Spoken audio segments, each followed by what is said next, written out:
Bolo de 62 metros no Maranhão termina em confusão e em guerra de comida. Por incrível que pareça, esse bizarro caso pode nos ensinar uma ótima lição sobre o funcionamento do Estado. Este é o Visão Libertária, sua fonte de informações descentralizadas e distribuídas. Esse fato bizarro aconteceu mais uma vez. Poderia ter sido em Copenhague, na Dinamarca, ou então em Zurique, na Suíça, ou mesmo em Estocolmo, na Suécia. Mas essa bizarrice alimentícia teve lugar no Maranhão, estado brasileiro que já possui uma verdadeira tradição no que se refere à destruição de bolos comemorativos. Diga-se de passagem, o Maranhão não foi apenas, durante décadas, o feudo da família Sarney.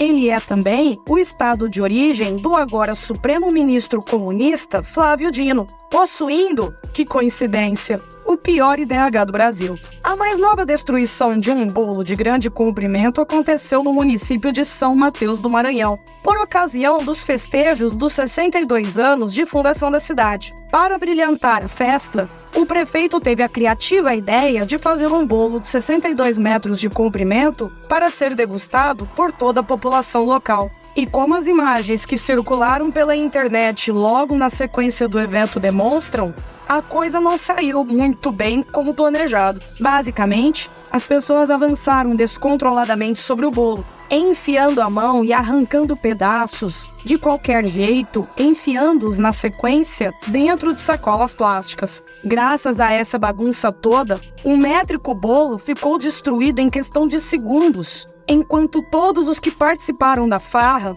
desde crianças até pessoas de idade, ficaram cobertos de restos de bolo e chantilly. No fim da partilha, ou seria melhor dizer, esquartejamento do bolo, os presentes iniciaram uma guerra de comida com os restos mortais daquele alimento. Em resumo, foi uma imagem vergonhosa e lamentável. A atitude dos presentes nesse lastimável evento não faz sequer sentido. Afinal de contas, quem é que vai comer um bolo que foi enfiado de qualquer jeito numa sacola plástica? Provavelmente ninguém conseguiu comer o bolo naquele dia, pelo menos não degustá-lo de forma adequada, como certamente era o objetivo da prefeitura da cidade. Isso implica dizer, portanto, que uma expressiva quantidade de comida foi desperdiçada naquela comemoração. Ou seja, recursos escassos foram gastos sem que isso representasse benefício para ninguém. Em tempos de internet e redes sociais, é claro que zoeiras de todo tipo surgiram, entre elas, algumas que mostram outros primatas comendo bolo de uma forma comportada. Até mesmo o fato de os munícipes de São Mateus terem votado em peso no Lula. A verdade é que, acredite ou não, outra cidade do Maranhão já teve uma tradição do tipo. No caso, trata-se da cidade de Imperatriz, tanto que nos últimos anos, o bolo de dezenas de metros foi reduzido para um bolo de centímetros, para impedir que a destruição pública do bolo virasse meme de novo. A verdade, porém, é que vários podem ser os motivos que explicam esse tipo de comportamento inadequado por parte dos cidadãos das referidas cidades. Tanto com os seres humanos, como com outros primatas, vale a questão das respostas dadas aos incentivos. Maus incentivos reforçarão comportamentos reprováveis. E isso é verdade tanto no mundo animal quanto na sociedade humana.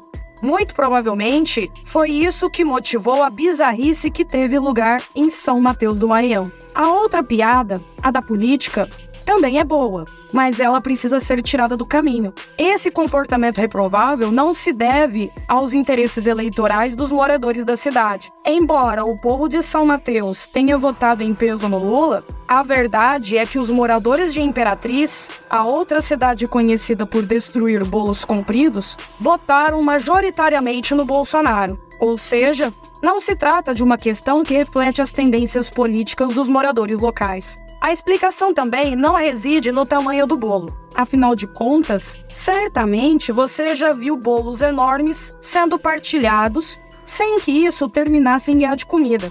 Na verdade, ainda em 2023, outro bolo de 62 metros confeccionado para comemorar o aniversário de 62 anos de emancipação de uma cidade foi partilhado entre os moradores sem qualquer tipo de confusão. Trata-se do município de Sapucaia do Sul, no Rio Grande do Sul, onde o bolo foi bem dividido e comido por todos. Por sinal, essa cidade deu vitória ao Lula nas eleições passadas. No final das contas, pode ser mesmo que a estratégia de fatiar o bolo e distribuí-lo entre as pessoas seja mais eficiente do que deixar o povo avançar sobre a comida. Mas o que isso tudo tem a ver com o funcionamento do Estado? O que isso pode nos dizer do ponto de vista libertário? Acredite ou não, a destruição do bolo público, gratuito e de qualidade em São Mateus é um exemplo claro da tragédia dos comuns aplicada a bens públicos. E isso, por sua vez,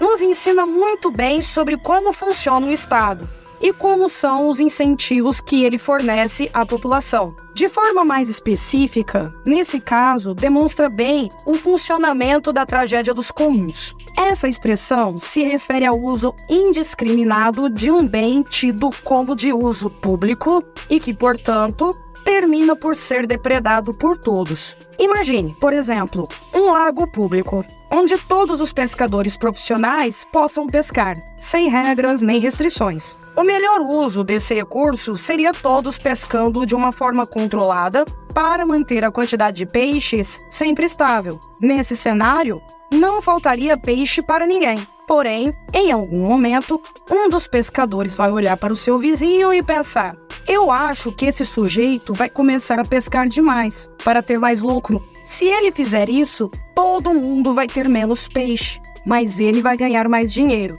Então, é melhor eu sair na frente e começar a capturar mais peixes, para evitar ficar de mãos abanando quando aquele sujeito começar a pesca de forma predatória. Infelizmente, a tendência é que mais pessoas pensem dessa forma, consumindo todos os recursos disponíveis, antes que qualquer outras pessoas o façam. Quando isso acontece, os recursos se esgotam rapidamente e temos, portanto, a tragédia dos comuns. Esse tipo de problema, contudo, tende a ser mitigado com a propriedade privada. Se o lago em questão fosse privatizado, a tendência seria a de que seu uso fosse muito mais inteligente, de forma a não depredar completamente o bioma local. Afinal de contas, se os peixes simplesmente acabassem, o dono do lago ficaria sem faturamento. Por isso, ele tentará evitar ao máximo esse trágico cenário. Acontece que a tragédia dos comuns não se aplica apenas aos recursos naturais. Ela também se estende a tudo que o Estado oferece ao povo de forma supostamente gratuita.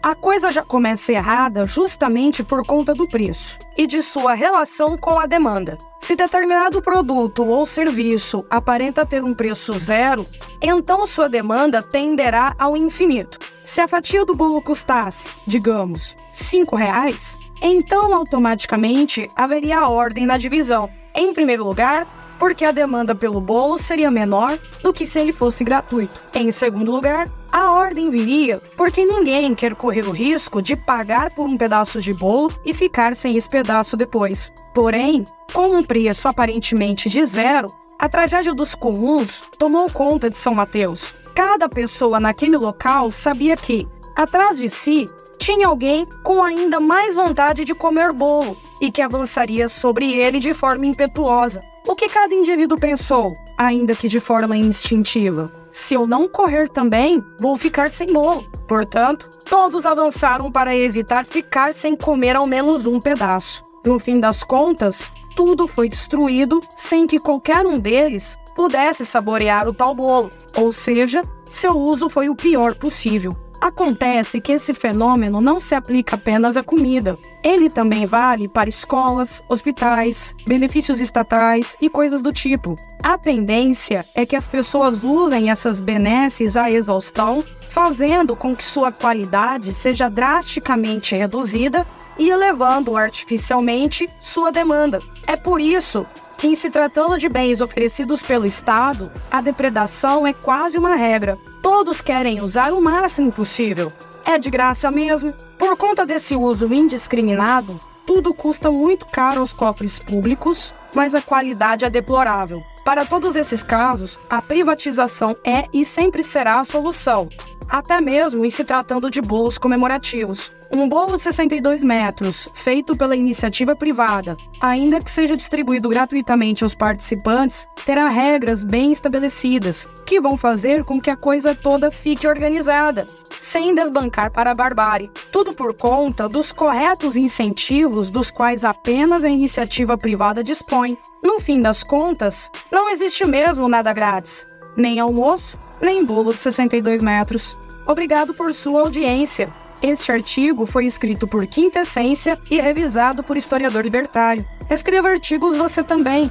Acesse visãolibertaria.com. Se você gostou do vídeo, compartilhe em suas redes sociais. Caso deseje ser avisado de outros vídeos, inscreva-se no canal e depois clique no botão da campainha. Até a próxima!